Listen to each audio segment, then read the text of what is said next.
so you are free to Yeah. go whenever you're ready. Okay. Dr. Sheehan, could you tell us about yourself?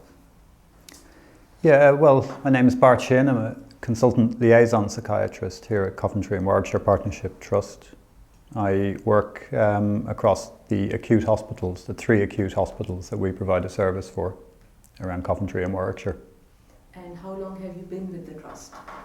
This is my second spell working for the Trust. I did 10 years previously, was working elsewhere for 5 years and came back 2 years ago. And what made you come back?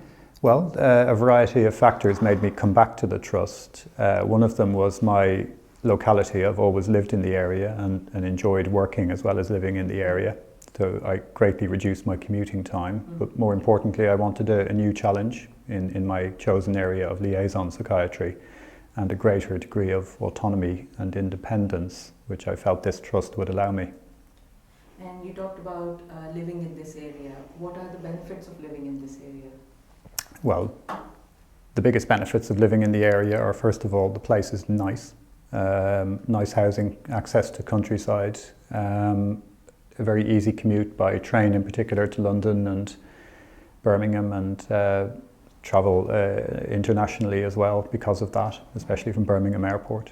And I, have family, three teenage children, and good schools, and a good quality of life. Would you say that the Trust has helped you in progressing your career in both your spells? Yes, the Trust has not put any barriers in the way of me progressing my career. The Trust has allowed me to be free to find my own path, which is the one thing I want more than anything. And what in your current job would be your favourite thing to do?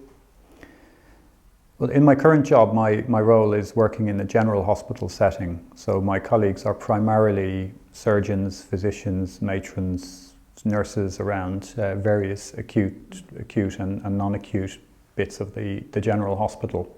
So my most important job is to bring clarity with confusing cases in general wards and in A&E departments. So the most important thing I can do is sort out immediate risk and clarify diagnosis and treatment plan. And also, very importantly, try and build quality working relationships between our trust and the acute trusts. And on that note, what would be the most challenging part of your job? The most challenging part of the job is managing expectations by the general hospital staff of what psychiatry can provide. In particular, the fact that there is a permanent bed crisis for psychiatric beds and therefore queues of patients in the general hospital. Managing that is a matter of having good quality relationships with the staff there. If they understand the situation and that you're continually looking at it over and over to see if transfer is really needed, they will be fine. So a good relationship with them will solve all problems. And so it's almost an interpersonal relationship with acute hospitals. How do you find working with colleagues within the CWPT Trust? My most important relationships, curiously, are with general hospital colleagues, because they are the key customers for liaison psychiatry. Their patients are all in general hospital settings rather than in our trust, and it's very important for us to recognise that. I've got very good long-term working relationships with key colleagues in this trust. I experience the normal frustrations with management that any sort of independent-minded clinician is likely to have, but no worse than anywhere else.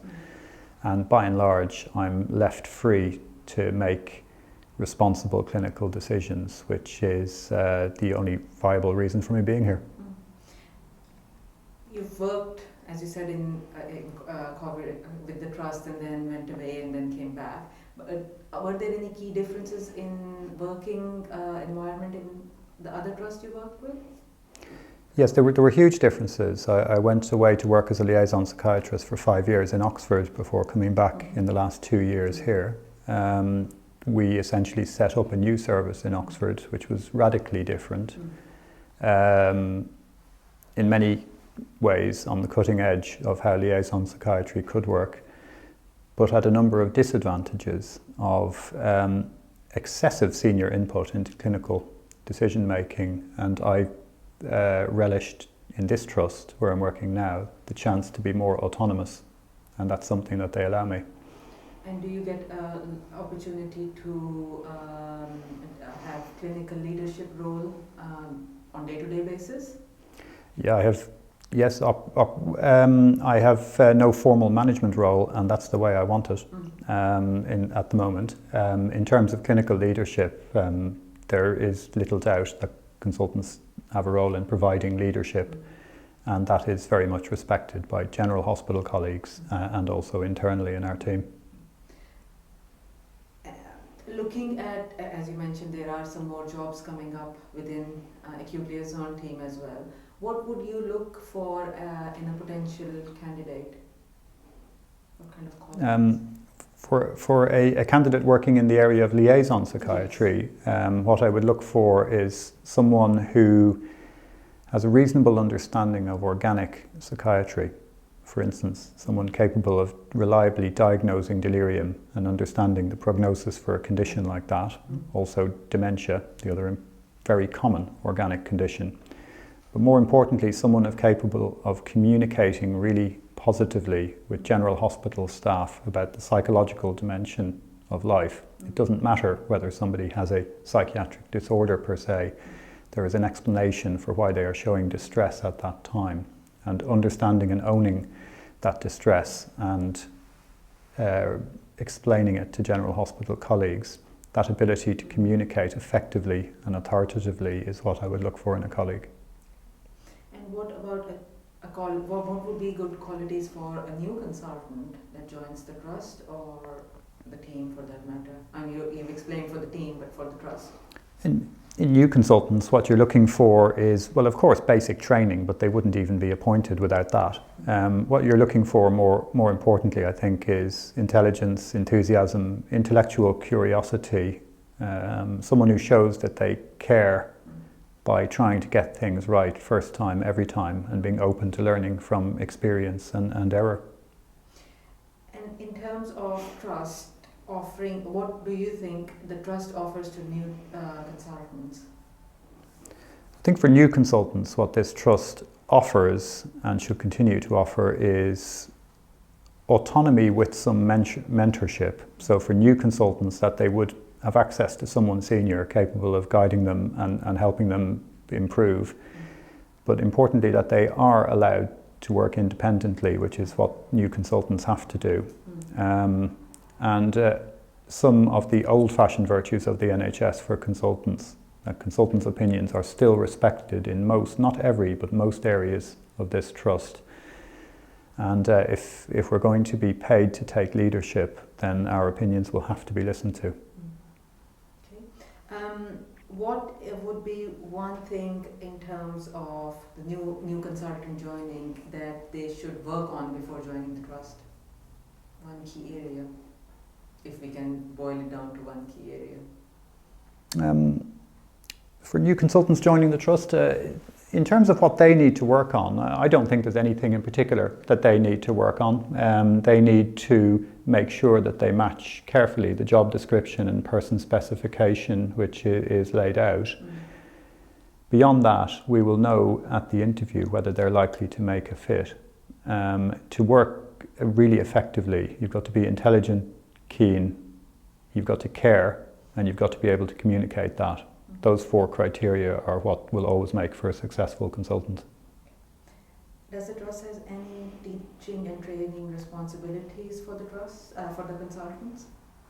This trust is a major training centre. We train senior and junior trainee doctors, student nurses, medical students because of a large medical school locally at Warwick Medical School, and there's a responsibility on consultants to be involved in teaching, not just an opportunity, it's a responsibility. This is a teaching hospital and our standards go up because we train. So all doctors must be involved in training and teaching. If they're not, they need to be explaining why. If you're not interested in training juniors and students, I think you should question why you would want to come to a setting like this. Yeah.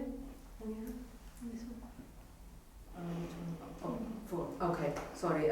So what's been the most proud achievement you have so far in your career, whether within the trust or outside? For me personally, the proudest things I've done are switching from community old age psychiatry to liaison psychiatry successfully, and negotiating really positive working relationships in extremely busy and very cutting edge hospital settings elsewhere.